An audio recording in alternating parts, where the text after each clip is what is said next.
서울신문과 연세대 미래정부연구센터의 공동 여론조사에서는 코로나19 위기, 재난 대응 이슈가 경제 활성화, 일자리 창출 이슈와 함께 4.15 총선 주요 변수로 떠오른 것으로 나타났다.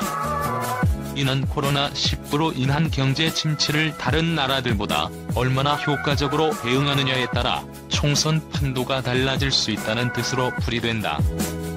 연세대 미래정부연구센터장을 맡고 있는 문명재 행정학과 교수는 29일 20%가 넘는 무당층 표는 코로나19에 대한 정부 대처의 상대적 긍정평가와 경제적 상황 악화에 대한 부정적 평가에 따라 결정될 것으로 보인다면서 이에 맞춰 여당은 비상시국에 힘을 실어줄 것을 요청하는 반면 야당은 여당의 경제 실패를 심판해 줄 것을 요청하는 프레임으로 전이될 것으로 예상된다고 분석했다.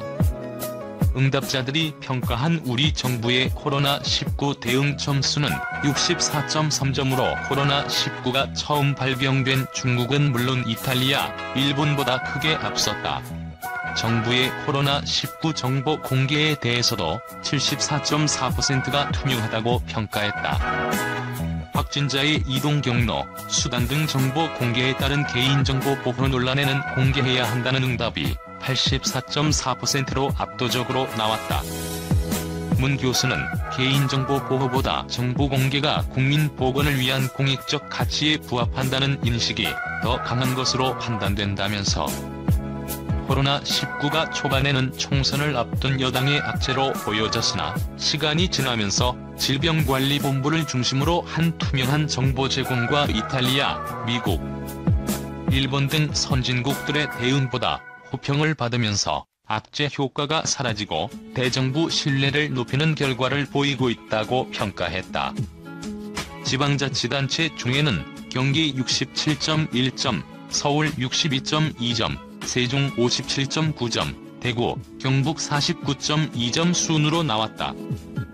문 교수는 경기도 1위의 의미는 신천지 과천본부 신도 명단 압수수색 등 코로나 위기와 관련해서 선제적이고 적극적인 대응을 선호한다는 것을 의미한다고 해석했다. 실제 응답자의 79.2%가 신천지에 대한 정부의 대응이 현재 수준보다 강력해야 한다고 답했다. 특히 코로나19 피해가 가장 심했던 대구, 경북의 경우 83.6%가 현 수준 이상의 강력 대응을 바랐다. 일본 정부의 한국인 입국 금지에 정부가 맞대응 조치를 한 데 대해서도 74.7%가 긍정적으로 평가했다. 미래통합당 지지자의 절반 이상도 잘했다고 평가했다. 다만 정부의 외교적 대응에는 절반 이상이 부정적 평가를 내놓았다. 100여 개 국가로부터 한국인의 입국 제한 조치를 막지 못한 것이 치명타가 됐다. 정부의 중국 방문객 전면 금지 등 입국 제한 조치에 대해서도 52.7%가 현재 수준보다 강화해야 한다고 응답했다. 무당층은 66.2%가 입국 제한 조치를 강화해야 한다고 답했다. 입국 제한 조치 강화를 선택한 응답자 66%가 지지 정당을 변경했다. 마스크 오브제 시행 이후 이루어진 마스크 수급 평가는 긍정이 49.9%, 부정이 48.3%로 비슷했다. 한편 응답자 절반 이상인 52.4%는 일본 정부가 하선을 막아 감염자를 키워 호평을 받았던 크루즈선 다이아몬드 프린세스호와 같이 부산항에 확진자를 실은 배가 들어온다면 입항을 찬성하겠다고 답했다. 문 교수는 30대의 입항 찬성 비율이 높았는데 이는 글로벌 시민 성과 개방성이 노년층보다 높은 것으로 보인다면서 대구, 경북의 입항 반대 의견이 적은 것은 가장 많은 피해를 입은 입장에서 확진자에 대한 공감도가 높은 것으로 판단된다고 설명했다. 질본조차 없는 일본의 코로나19 대응 이게 문제. 일본에서 신종 코로나 바이러스 감염증 지역 확산으로 하루 최다인 123명의 감염자가 새로 확인돼 27일까지 확진자 수는 총 2236명으로 급증했다. 크루즈선 감염을 제외하고 국내 확진자가 하루 100명을 넘기는 이번이 처음이다. 사망자도 5명이나 발생해 총 62명으로 집계됐다. 고이케 유리코 도쿄도 지사는 지난 25일 오후 8시 긴급 기자회견을 열고 이번 주 들어 오버슈트 우려가 더욱 커졌다.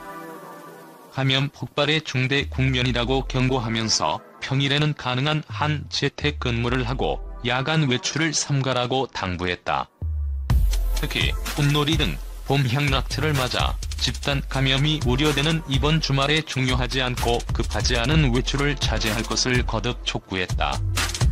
또한 앞서 23일 기자회견에서는 코로나19 확진자가 폭발적으로 증가할 경우 도쿄를 포함한 수도권의 붕괴 가능성을 언급하기도 했다. 이처럼 감염 폭발의 위기에 직면한 일본이지만 뉴욕타임스는 26일 일본의 절반도 안 되는 인구를 가진 한국이 36만 5천 명에 가까운 사람들을 대상으로 진단 검사를 한 반면 일본은 단 2만 5천 명가량을 대상으로 검사를 했다며 다른 나라들이 감염 급증, 병상 부족, 죽음 등의 소용돌이에 빠져들었을 때 1억 2,700만 명이 사는 일본은 겨우 1,300건의 확진자와 45건의 사망자만 보고됐다. 노령 인구가 많은 나라임에도 불구하고 세계에서 가장 낮은 사망률이 기록된 나라 중 하나가 됐다며 의문을 던졌다. 실제 일본의 하루 평균 코로나19 검사 건수는 1200에서 1300건에 불과하며 중국을 방문했거나 확진자와 밀접하게 접촉한 사람, 그리고 확진자와 동선이 겹치는 사람들 중에서도 2에서 4일 이상 37.5도 이상 고열이 지속되는 경우에만 진단 검사를 하고 있다. 이 검사조차 제대로 이루어지지 않고 있다.